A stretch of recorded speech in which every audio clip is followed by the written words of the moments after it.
સિપોર ગામમાં ખુલ્લેઆમ વિદેશી દારૂની વેચાણ, પોલીસ તંત્રની નિષ્ફળતા કે સંડોવણી। વડનગર મહેસાણા જિલ્લાના વડનગર તાલુકાના સિપોર ગામમાંથી ચોંકાવનારો મામલો પ્રકાશમાં આવ્યો।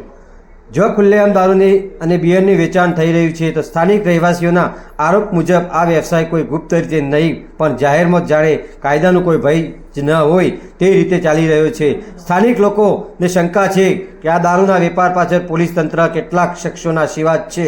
વડનગર પોલીસ સ્ટેશનમાં દારૂ અને જુગાર જેવી અસામાજિક પ્રવૃત્તિ રોકવા માટે ખાસ વહીવટદાર અને ડી સ્ટાફની નિમણૂક કરાઈ હતી।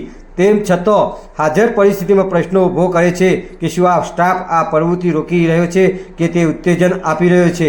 પરમિશનની આડમાં દારૂનો ધંધો।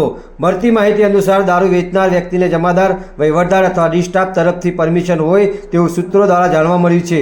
જો આ સત્ય તો પ્રશ્ન એ થાય છે કે આવા પ્રકારની પરમિશન કેવી રીતે અને કઈ આધાર પર આપવામાં આવી રહી છે। શું ખરેખર કાયદેસર રીતે આવું શક્ય છે? જમાદાર પણ જવાબદાર। સિપોર બીટના જમાદાર સામે પણ આ એક ચેલેન્જ છે કે બીટ વિસ્તારમાં કોઈ પણ અસામાજિક પ્રવૃત્તિ ન ચાલે, છતાં આ સ્થિતિમાં એવું લાગી રહ્યું છે કે જમાદાર પોતે પણ ગેરકાયદેસર પ્રવૃત્તિઓ સામે કોઈ પગલાં લેતા નથી અને કંઈક હદે જવાબદારીથી પણ મોં ફેરવી રહ્યા છે। તો સ્થાનિક માંગ સઘન તપાસ અને કાર્યવાહી। સિપોરના જાગૃત નાગરિકો અને યુવાનોને માંગ ઊભી કરી છે કે જિલ્લા ઉચ્ચ પોલીસ અધિકારીઓ આ મુદ્દે તાત્કાલિક સઘન તપાસ કરે અને દારૂ વેચાણના પાછળનો નેટવર્ક ખુલ્લો પાડે। સાથે જ જે અધિકારીઓ અહીંયા પોતાની ફરજમાં નિષ્ફળ રહ્યા છે કે ભ્રષ્ટાચારમાં સંડોવાયેલા છે તેમના વિરુદ્ધ કડક પગલાં લેવા જોઈએ। જવાબદારી કોની? અંતે પ્રશ્ન એટલો છે કે જ્યારે રાજ્યમાં દારૂબંધી કાયદો લાગુ છે ત્યારે ખુલ્લેઆમ વિદેશી દારૂ કેવી રીતે વેચાય છે?